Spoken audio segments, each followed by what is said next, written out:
Hi everybody, welcome to A Course in Miracles Applied. Today's topic is, I'm not sure what the title is going to be, but the quote is from chapter 15, section 5, and the section is called The Holy Instant and Special Relationships, 15:5. And we're in paragraph 1. So basically we're on page 312 in the text. And the quote is,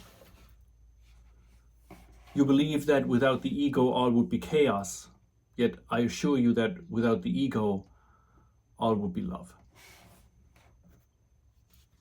So we're going to talk about that today.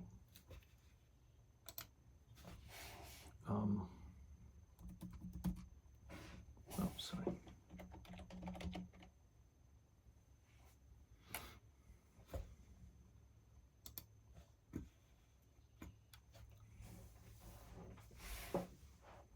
I have to make a confession to you. It's not a confession really, but I want to briefly talk to you about how those segments come about.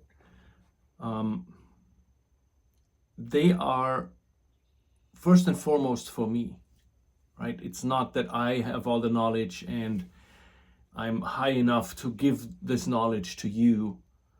It's more that I basically sit down and I'm planning less and less for the lessons. I have now usually one line that I'm kind of thinking about, and then the session develops from that. But the teaching is for me first, right? Because the moment I kind of connect the dots within me, that's what is my teaching for myself, right? That's supposed to be for me first, and then whatever you do with it is up to you, right? But so this is the most selfish thing I can do for the capital S self that we all are, I think, is to not have it be from me as something that knows more to something that knows less, which makes absolutely no sense.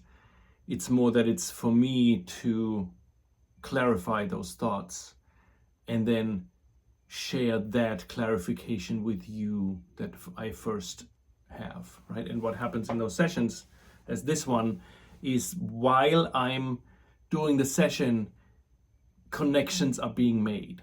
It's not that I have all those connections before and I talk about it. Yes, some of them, but a lot of it happens at the moment of the session. And I'm very grateful for that. I hope it works today. So that's always the thing, if I'm in the beginning, I'm like, how can I talk about this for an hour, right? Because it's not all there at once. It comes one comes after the other. So it's weird. It's very strange. Thanks for being part of it. So the quote is page 312 in the text, paragraph 1, and it's beginning in the middle of sentence 6. "You believe that without the ego all would be chaos, yet I assure you that without the ego all would be love."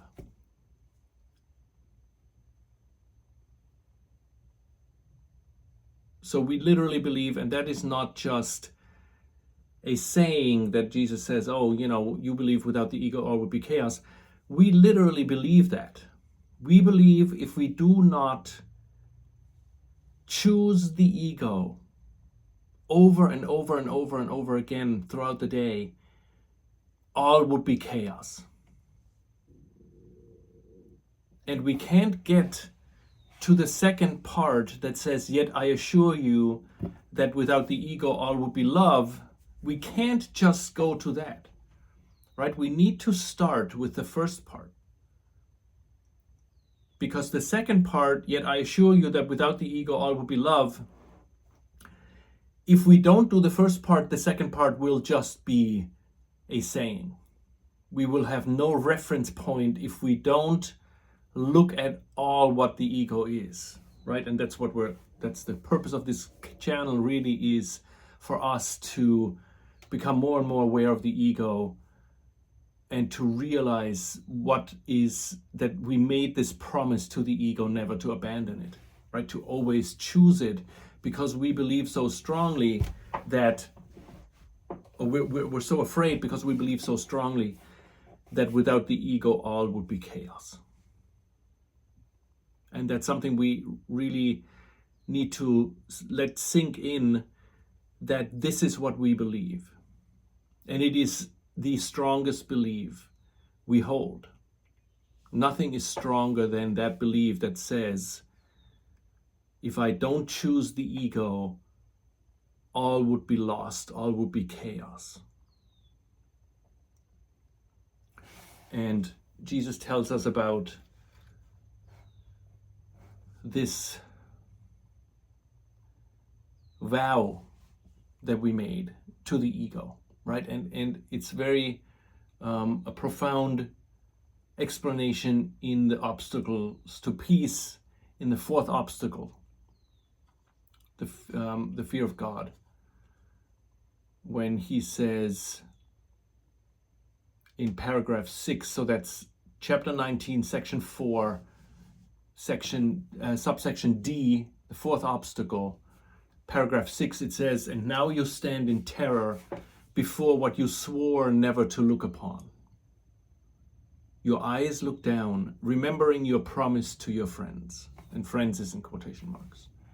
The loveliness of sin, the delicate appeal of guilt, the holy waxen image of death, and the fear of vengeance of the ego you swore in blood not to desert, all rise and bid you not to raise your eyes. For you realize that if you look on this and let the veil be lifted, they will be gone forever. All of your friends, your protectors, and your home will vanish. Nothing that you remember now will you remember. Right? And when we read this and we come to the last sentence, when Jesus says, nothing that you remember now you will remember, and we read this with the ego, the next sentence the ego says is, yes, and all will be chaos. Right? Because nothing that we remember now we will remember. We believe if we forget this world, complete chaos will break out. We believe that if we don't identify with this body, identify with our symptoms, our problems, what's happening in the world, right? Money and wealth and health and relationships and fame and all this stuff, being poor, being rich. We believe that if this is all gone, if we let this go, all will be chaos.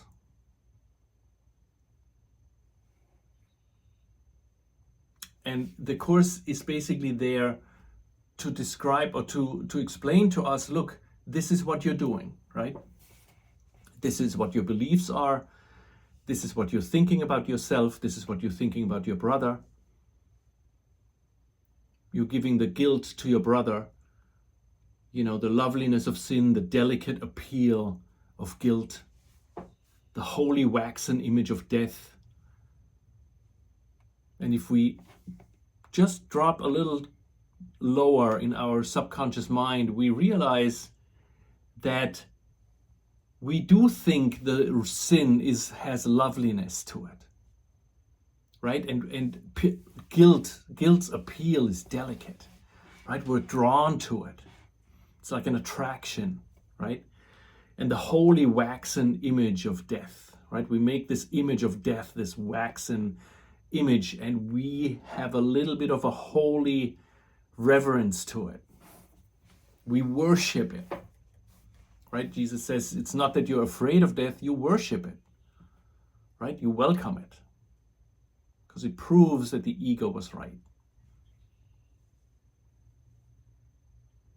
So we swore an oath to the ego never to look at the ego, at the foundation of the ego.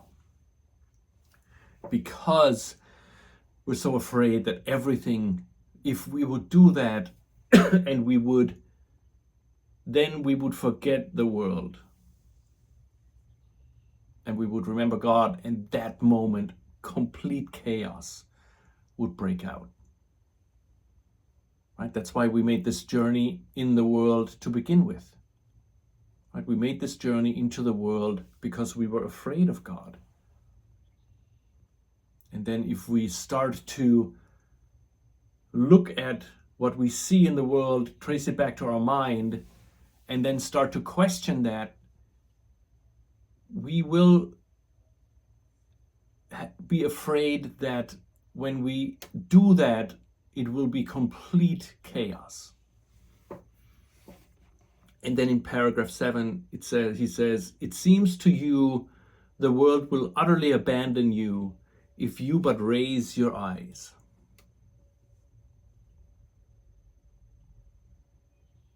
Right? We think if we do this course, if we continue on this path,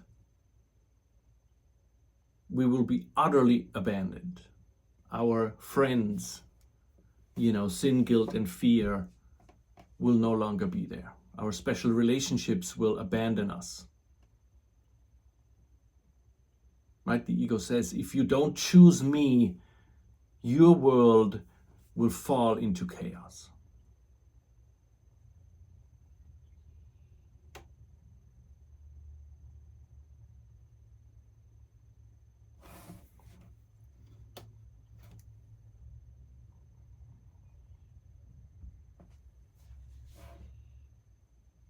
So if you want to have an image in your mind, I have this image in my mind of like a volcanic disaster outbreak, and we're in the middle of it, and like lava is spitting all around, and there's this sulfur fog and ash everywhere, and we can't see, we can't smell, we're in the middle of this. And then at this moment, when we're in the middle of this, the ego says, if you don't choose me, all will be chaos. And we don't realize that the ego is the chaos. Right? The ego is the thing that is chaotic. Right? So the ego says, if you don't choose me, everything will be chaos.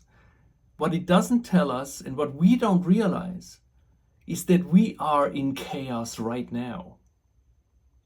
Right? So this little graph, by the way, I made a really nice, it's not 100%, but it's a nice decision maker here. Circular. It's getting a little better. I promise I will not scratch this. So the decision maker is in the ego, right? The decision maker, I hope you can see that's the DM. The decision maker is in the ego thought system. The decision maker has chosen the ego as its teacher, as its companion, right? As its wisdom.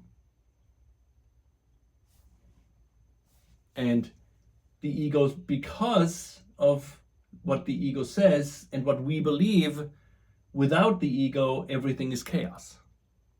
Right? But we don't make the connection that while we're in the ego, we are in chaos.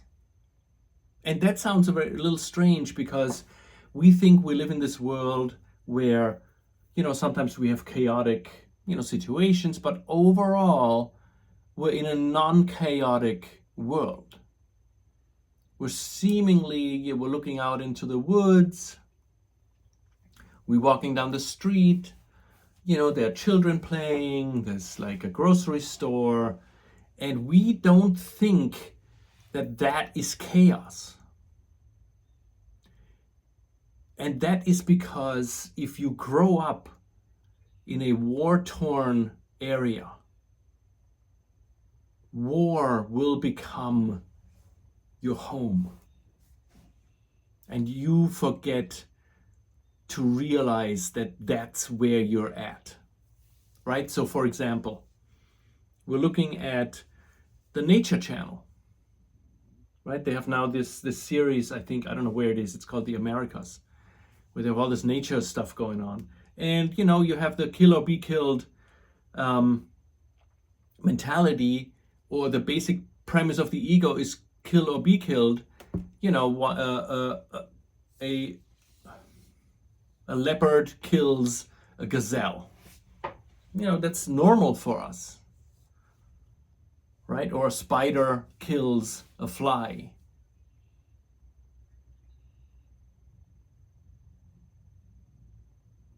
Right? But for the fly, that is utter chaos. Right? We're just removed from that. We're in the third position, right? We don't eat meat that is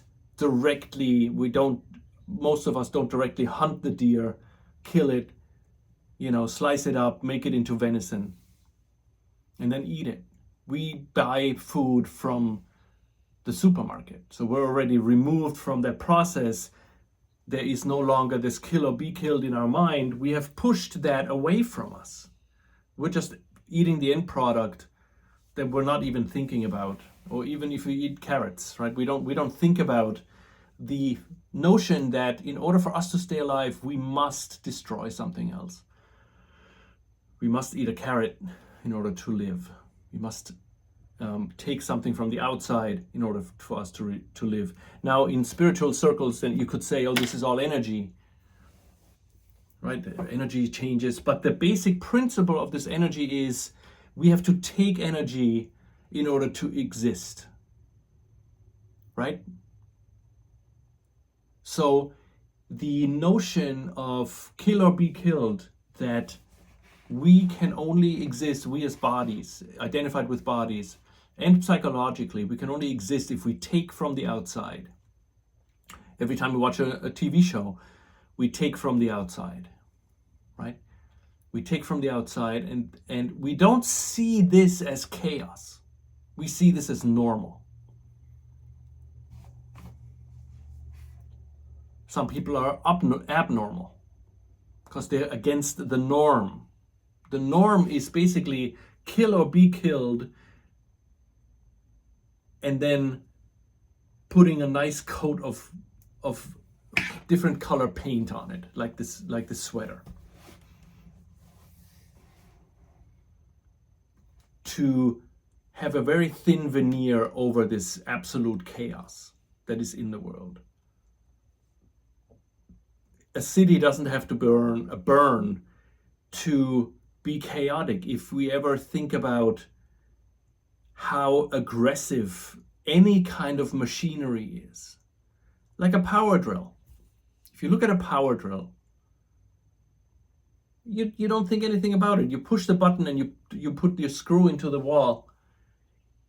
There is huge force with it, and the drill forces the screw into the wood to hold it together, and we don't even question it, right? If we listen closely to the motor, it is so loud, right? We walk through the city, the cars in order to drive have to have a violent, extremely violent, volatile combustion. Something has to explode with loud noise and push something forward to move just a little bit.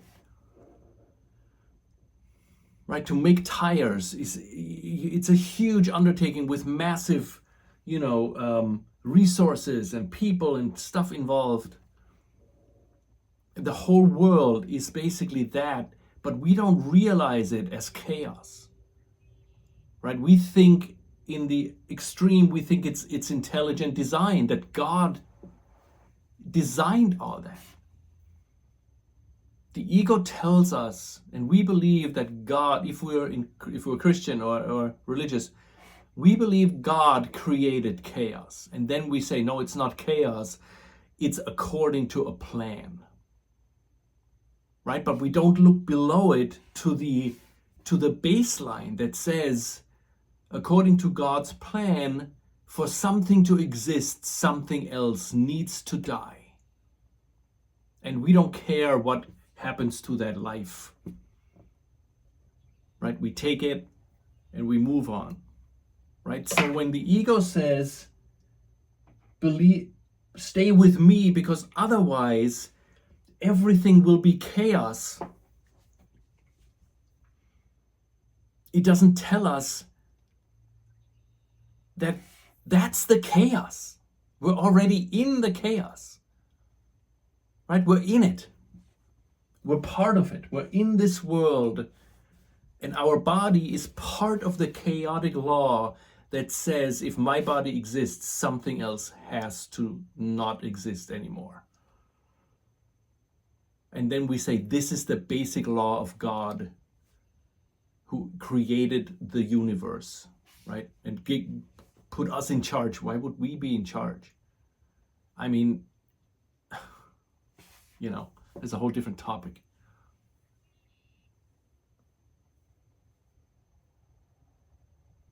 So the one part of the course is for us to look at the ego thought system and realize that not only is this a belief that I hold, without the ego everything is chaos, I believe that, but the ego just says that so that I don't look at the underlying thought that is, you are in chaos right now. The moment you enter the ego thought system, the moment you choose the ego, you are in absolute chaos. You might not notice it.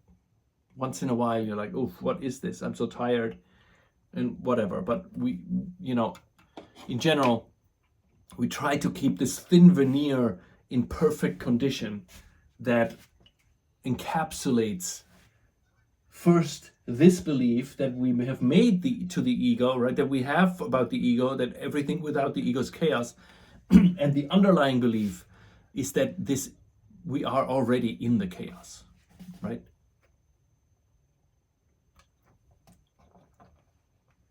Another way of saying that is to ask the question, what is hell?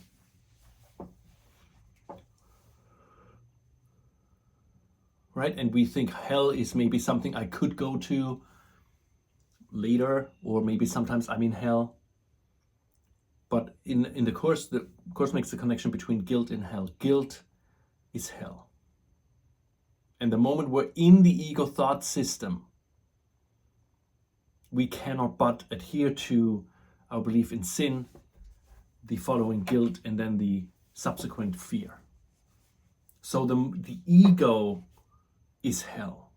Connecting with the ego is hell. And the ego says, without me, everything would be hell. So I am protecting you from falling into hell, right? All of your friends and protectors of your home will vanish. Nothing that you remember now, you will remember. Jesus says that in a positive way. The ego says that nothing that you remember now will you remember. Your whole world will abandon you if you choose the Holy Spirit. Your whole world will crumble before your very eyes if you choose Jesus. So let me give you a Jesus that is not as dangerous. Let me give you a Jesus that you can ask for parking spaces, or for that check to come sooner, or to help you, or to heal you from your illness. That Jesus, I guarantee you, is not dangerous. What the ego doesn't tell us, that Jesus is a Jesus within the chaos. Right? That Jesus in the Bible is inside that system, that chaotic system of kill or be killed.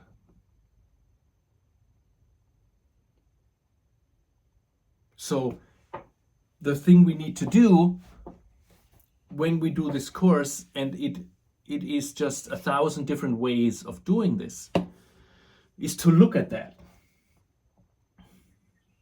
right? To look at the ego thought system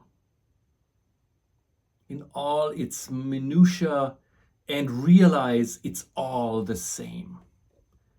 It is all part of that chaotic law that says you and your creator are different.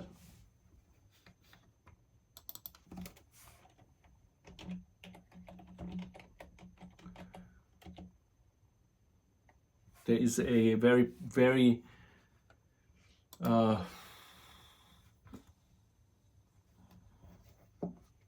strong image in the manual for teachers, especially in section 17, how do God's teachers deal with magic thoughts? And we talked about this here. And he talks about magic thoughts being that we try to solve a problem with magical thinking, right? And in our case, the problem is the separation and the magical and the belief in sin, and the magical thought is that if we make this world and identify with the body and with our world, we will be saved, right? That's the magical thinking. So here's what Jesus says in paragraph 7. But what will now be your reaction to all magic thoughts, right? So if somebody else solves their problem through magical thinking, whatever that might be. They say, I'm going to take an ibuprofen. I'm going to go to a doctor. I'm going to say an affirmation, right? I'm going to go meditate on a mountain, whatever it is, right? And we have a reaction to that. He says, but what will now be your reaction to all magic thoughts? They can but reawaken sleeping guilt, which you have hidden but have not let go. Each one says clearly to your frightened mind. So each time I feel guilty, each time I'm angry at somebody. For example, if somebody cuts me off and takes the parking spot in front of me, right? That person has a magical thinking that by cutting into because I was first, whatever, cutting in, he will escape the wrath of God because he will be first, right? He will have triumphed over me, which means triumphed over God. That's his or her magical thinking. If that angers me or upsets me in any form, this situation now has, as Jesus says, reawakened the sleeping guilt which I've hidden but have not let go. Right? I haven't let go of the belief in guilt. He takes that parking spot, I get upset because it reminds me of that magic thinking where he thinks he's going to be saved by cutting into the parking spot. I think I will be saved by giving him the guilt. Each one says to your frightened mind, you have usurped the place of God. Think not he has forgotten. Here we have the fear of God most starkly represented. For in that thought has guilt already raised madness to the throne of God himself, and now there is no hope except to kill. Here is salvation now. An angry father pursues his guilty son.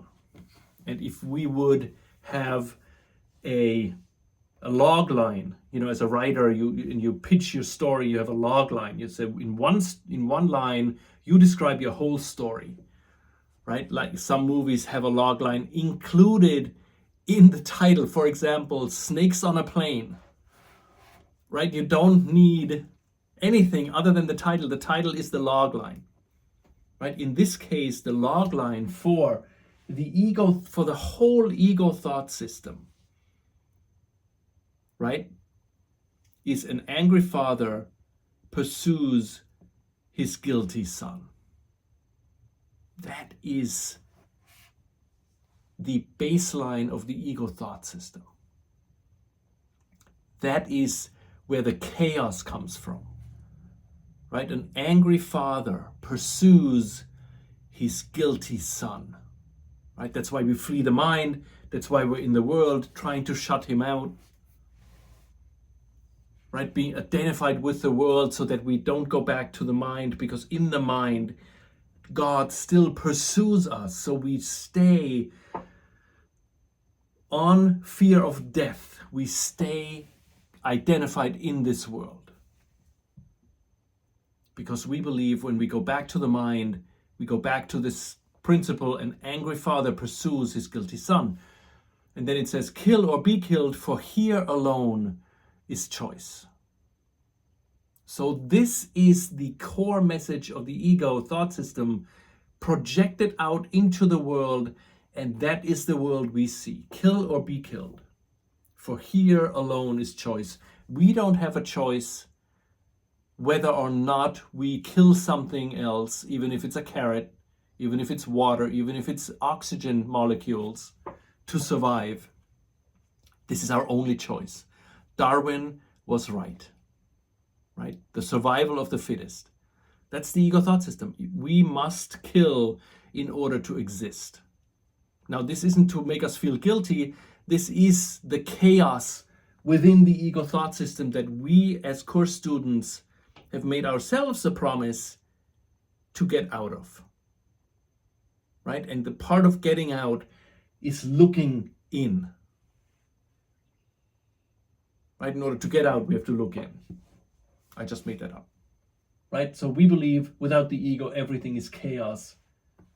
But we're inside this kill or be killed mindset, which there is no escape unless we get out of the ego thought system entirely. Kill or be killed, for here alone is choice. Beyond this, there is none, for what was done cannot be done without. So the ego says, this is irreversible. You are forever bound to me. Otherwise, everything will be chaotic. Complete and utter chaos without my guidance. And the ego says the stain of blood can never be removed, and anyone who bears the stain on him must meet with death. That stain of blood is guilt. Right? That stain of blood is guilt. And everyone who has this stain on him, right? I have this stain on this white piece right here. I must meet with death. That's why I must give it away. The stain of blood is the guilt. That's why my life is committed to seeing the guilt outside, and that's not just for fun. And the ego says, if you don't project your guilt onto somebody else, it will come back to you and you will meet with death. If you don't, in other words, if you don't listen to me, you will be in chaos, you will die, right? Chaos is the mild version of utter destruction, right? You will die. And as I said in the beginning, we can't get to the second part without knowing the first. Because we have no reference point. We don't even think this is chaos. We look around in our house, maybe it's a little messy, and we say, oh, it's a little chaotic. Right? But we don't realize that being in the woods, we're in chaos. If we're not in with the Holy Spirit, we're in the ego, and the ego is complete chaos, even though it tells us that without the ego, everything would be chaos. That's its defense. Right? Like the security guard that wants to sell us his or her product, right? And you say, if you don't sign up with me, your personal world will be totally chaotic. So he sells us, an insurance plan or burglar alarm or barbed wire and all kinds of stuff. And his services with 10 guards patrolling, right? And the more we do it, the more afraid we are. Right? So that's the ego thought system selling us its own product, because if we don't believe the ego, it will disappear. That's why it must tell us this. Right? It must tell us that without me, everything is chaos. Because it needs my power, the power of the Son of God, to exist. Without our power, the ego is not there. It needs us. It needs us to choose it. And this is the best sales pitch for us to stay with it. Because we believe, and Jesus says, I believe, you believe that without the ego, all would be chaos. We believe that. It's not a little belief. Our whole world is based on this belief.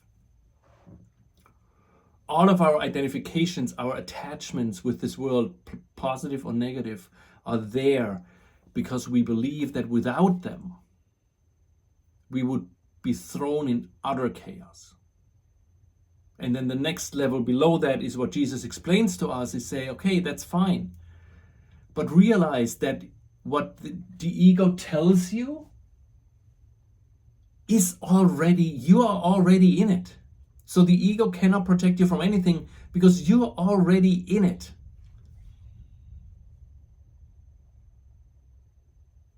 And then Jesus says, yet I assure you, right? I assure you that without the ego, all would be love. And we think, so now here's what we think. We're the decision maker inside the ego, right? We're in the ego mind. We're thinking with the ego. And we're now afraid, oh, if the droplet returns to the ocean, the fear of the droplet is so big to disappear into the ocean and be swept away, and oh my God, I'm no longer there, and right? We believe, really believe this is chaos, right? We're like, what if my individuality is gone?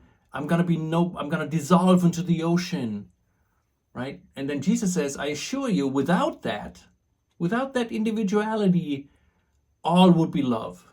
There would be nothing else. There is no other experience in the oneness of heaven than love, because nothing can enter into it that isn't eternal and one like itself. Right? So Jesus tells us, yes, this is what you believe, but I assure you, without the ego, everything is love and only love. Not love plus discomfort. Not love plus loss. Right? Because we think we will be abandoned by the world. Right? Without the ego, everything is love, period. Nothing else.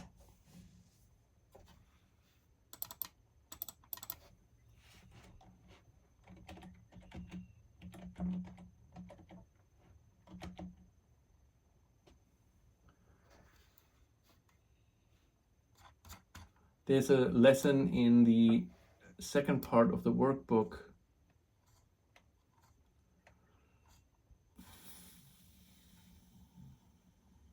Here we go. Lesson 284. 284, the lesson says, I can elect to change all thoughts that hurt. Okay. And Jesus says, if we take this is paragraph 1, 5, sentence 5. So Jesus says, I assure you, without the ego, all is love. Right? We have this sentence in mind. And then Jesus speaks to the process, because we don't believe that. Right? We still believe this. And we're not going to just switch over to this, right?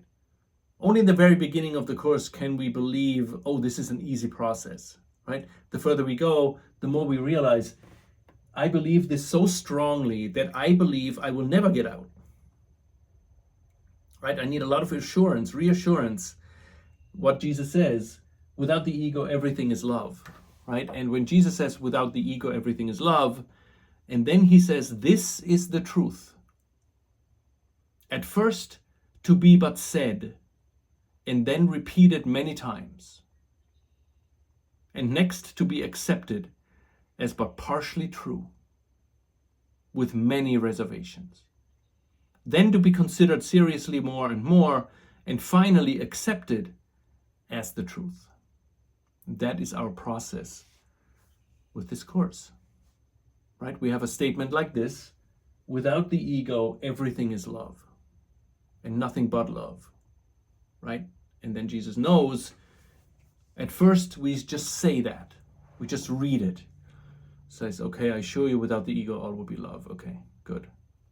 We get it conceptually, we get it intellectually, right? And then the next is to be accepted as but partly true, with many reservations. We have many, many reservations to this sentence. If we wouldn't have reservations to this sentence, we would not be in the ego.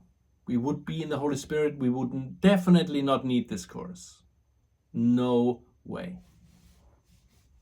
Right? We would not need this course if we would already be at the point where we know this is the truth. I assure you, without the ego, all would be love. We still believe without the ego, all would be chaos.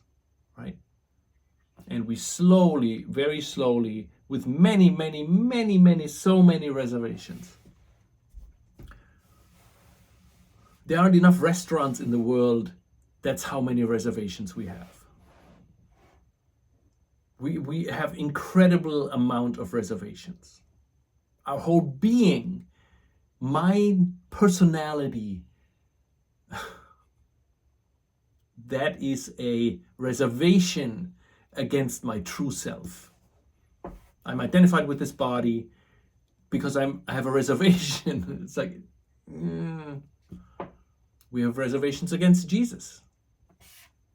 We don't invite him in, right? Once in a while.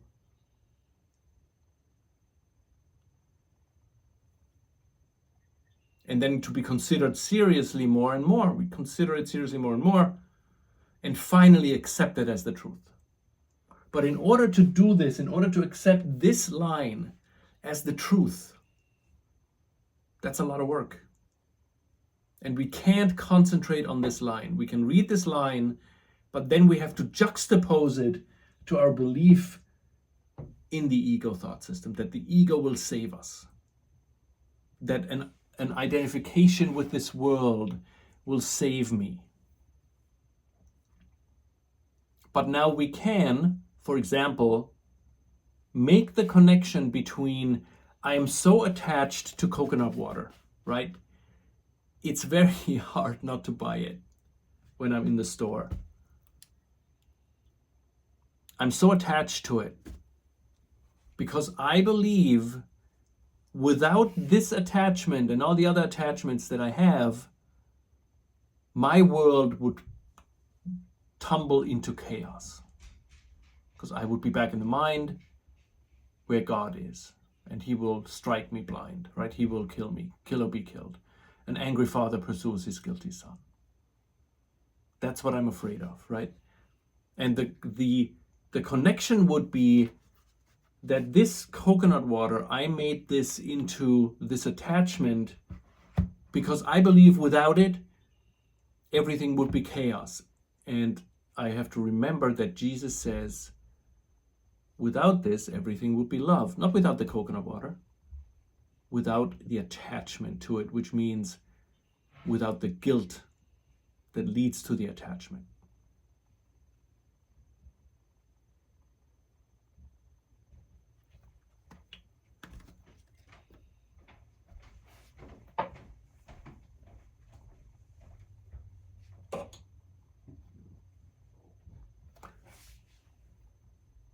So when the Course says without the ego everything is love, that is something that we need some time with.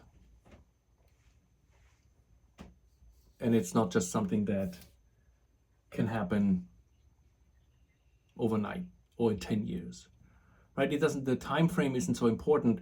It's more important to realize this will take some time, and that's okay, right? This belief in this is so strong that we need a lot of time to learn that this is truer than this, right? And then what will happen in the end is the nice thing with this chalkboard.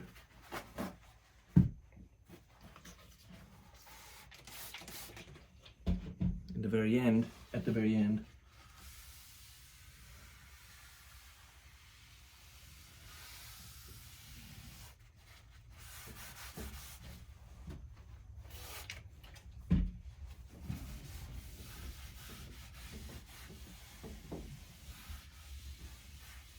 right? Because it's true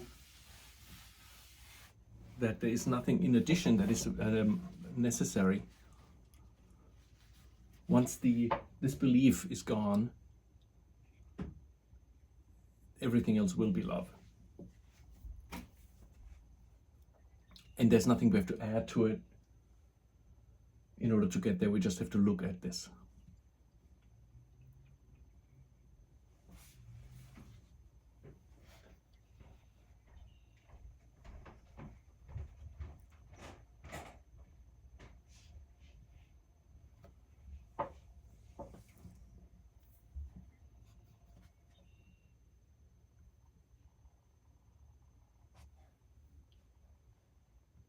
I want to say any questions, but we're not in our Monday night session that we have. So I can't ask you any questions. But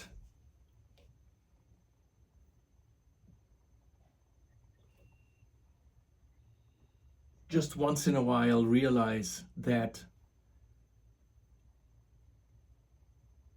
even though we're afraid of this, that everything without the ego is chaos, underneath that is the assurance that once we actually let go of the ego, everything will be love. Even though we believe we will tumble into chaos, what really will happen is everything will be love. And there will be no, oh, how long is it gonna take? Is it gonna be eternal? What is it? Where am I gonna be? None of that will be there, right? It will only be love. That's it, right? If there's no ego, there can only be love and nothing else. No loss, no abandonment, no suffering, no pain, no fear, nothing. We can't comprehend that because we still believe in this imaginary circle here that says everything is chaos if you don't choose me.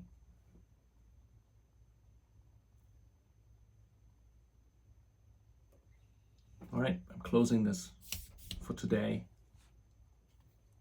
And thanks for watching. I will see you next time.